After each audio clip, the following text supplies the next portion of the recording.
ఆస్ట్రేలియాలో house apply చేయడానికే కాదు, హౌస్ రిటర్న్ ఇవ్వడానికి కూడా చాలా ప్రాసెస్ ఉంటుంది. Hello guys, welcome to house moving series episode number 7, house cleaning. సరే, కొత్తింటికి వెళ్ళిపోయాము, మన పని అయిపోయింది అనుకుంటే అస్సలు కాదు.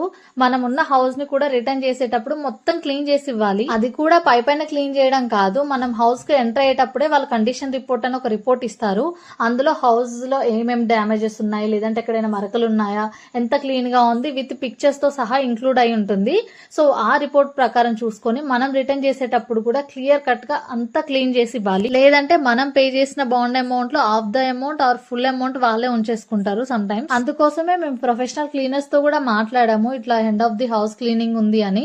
బట్ వాళ్ళు 1 BHK కి దట్టు వుడెన్ ఫ్లోర్ కి 25,000 to 30,000 ఛార్జ్ చేస్తామన్నారు. మాకైతే అస్సలు వర్త్ ఇది అనిపించలేదు. సరే, మనమే క్లీన్ చేసుకుందామని స్టార్ట్ చేసాము. కానీ అనుకున్నంత ఈజీగా అస్సలు లేదు. చాలా స్ట్రెస్ అయ్యాము క్లీనింగ్ అప్పుడు.